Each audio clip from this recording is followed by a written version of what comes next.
کہ یہ جنا ہاؤس ویسے کور کمانڈرز ہاؤس جنا صاحب نے قائد اعظم نے خریدا 1946 میں، وہ انہوں نے ابھی اس کو اپنی رہائش گاہ نہیں بنایا تھا کہ گورنمنٹ نے ٹیک اوور کر لیا، اس وقت کی گورنمنٹ نے، پھر یہ ان کے فوج کے پاس ہی رہا، لیکن جب حملہ ہوا اس کے بعد وہ جنا ہاؤس ہے، پہلے کور کمانڈر ہاؤس۔ اب کور کمانڈر کے گھر پہ چھاؤنی کے اندر حملہ ہو، جلوس لبرٹی سے چلے، پیدل کی سپیڈ پہ جلوس لبرٹی سے چلے، 2.5 گھنٹے جلوس لیتا جائے، کور کمانڈر کے گھر پہنچے، اس کے رستے میں کوئی رکاوٹ نہیں، کدھر ہے آئی جی پولیس، کدھر ہے ڈی آئی جی پولیس، کدھر ہے ایس ایس پی پولیس؟ پہلے تو کٹہرے میں ان کو کھڑا کرنا چاہیے کہ آپ اتنی بروٹل، اتنی وحشیانہ لاٹھی چارج کرتے ہیں، ٹیئر گیس پھینکتے ہیں، گولیاں بھی چلائی ہیں آپ نے ربڑ کی، آپ نے یہ جلوس جاتا نہیں روکتے تھے؟ پھر چھاؤنی میں جب جائیں ایز یو انٹر، وہ ناکا لگا ہوا ہے، ناکے پہ ایک چڑیا کو نہیں گزرنے دیتے، ایک فرد جا رہا ہو اس کی تلاشی ہوتی، کاروں کی تلاشی ہوتی، ناکا کدھر گیا؟ وہاں تو پوری ایم پی کی ایک بٹالین کو آ جانا چاہیے تھا، چھاؤنی میں انٹر ہو کے 1.5 میل پھر چل کے وہ کور کمانڈر کے گھر پہ پہنچتے ہیں، کوئی مزاحمت نہیں ہوتی، کوئی مزاحمت نہیں۔ وہ اگر آپ تصویریں دیکھیں اور ویڈیوز دیکھیں جو گورنمنٹ چلا رہی ہے، 100-150 آدمی ہیں، ان کے پاس کوئی آتشی ہتھیار نہیں ہے، کوئی گولی نہیں چلا رہا، کوئی پستول نہیں دکھا رہا، ڈنڈوں سے لیس، وہ 5 گھنٹے اس کو مسمار کرتے رہتے اور ویڈیو چل رہی ہے۔ یہ چھاؤنی میں ہوا، یہ کوئی آزاد کشمیر کی فرنٹ لائن پہاڑیوں پہ نہیں ہوا کہ فوج کو 1 دن لگ جاتا یا 6 دن۔ کور کمانڈر ہاؤس چھاؤنی کے اندر، اس وقت اس کور کمانڈر بھی وہی ہے، اس کی فیملی بھی وہی ہے، اور کوئی فوجی دستہ نہیں گیا۔ میں تو سمجھتا ہوں آرمی چیف کو پہلے یہ پوچھنا چاہیے اپنے ان یونٹ سے جو ارد گرد وہاں تھے کہ آپ کو ہوش ہی نہیں آیا، آپ نے دیکھا ہی نہیں کہ کون ہے، جا کے وہ نہتے نہیں تھے، ڈنڈے تھے، پر ان کے پاس کوئی نہیں تھا آتشی اسلحہ۔ اب آتشی اسلحہ لے کے اور فوج اگر گھیرا ڈالے جنا اس کا کور کمانڈر کی ریزیڈنس کا، آپ کا کور کمانڈر وہاں ہے، وہ خطرے میں، اس کی فیملی نکلے ہیں دیوار سے پچھلی سیڑھی لگا کے، تو یہ کس کی کوتاہی ہے؟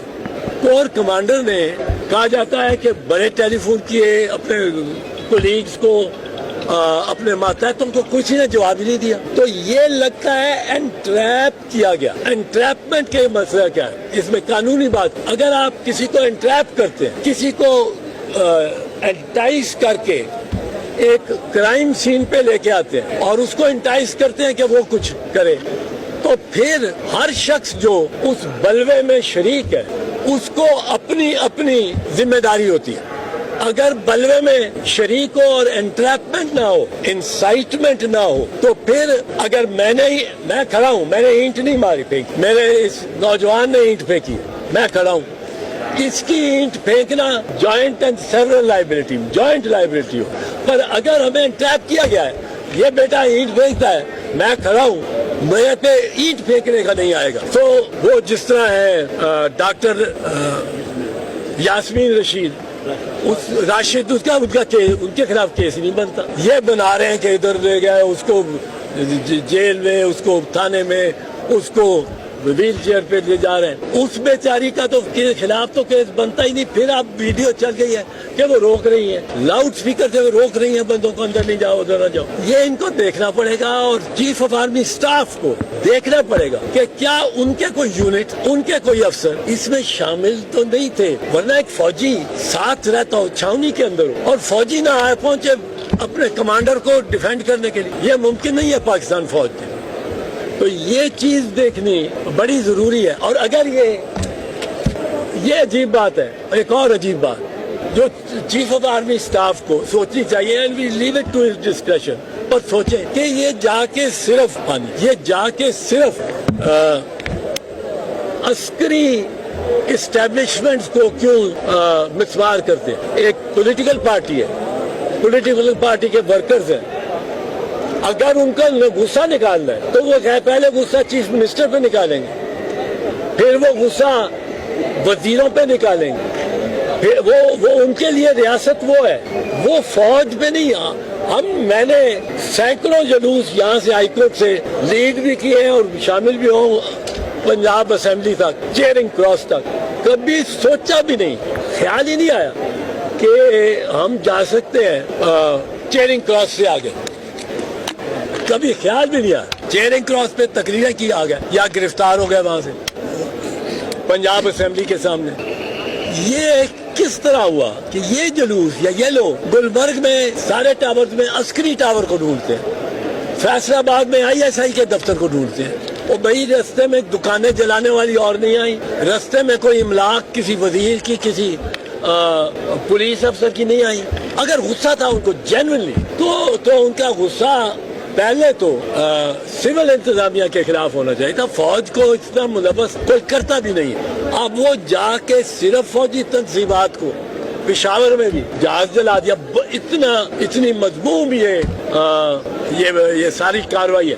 لیکن آئی جی پنجاب میں جواب دے، آئی جی پنجاب نے یہ کیوں نہیں روکا؟ کوئی جلوس کہیں نکلے یہ فوراً پہنچ جاتے دوبوچنے.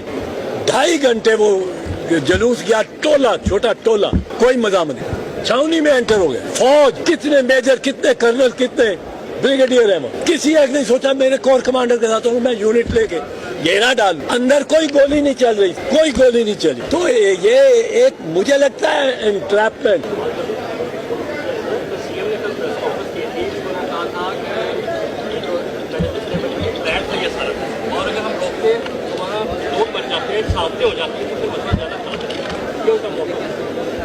یہ موقف ان کا ہوگا. میں پوچھتا ہوں 4-5 گھنٹے کور کمانڈر کے گھر میں 100-150 بندہ ہے. آپ فوٹیج دیکھیں، وہ پنجابی میں کہتے ہیں ورلے وہ ورلے کھروتے ہیں.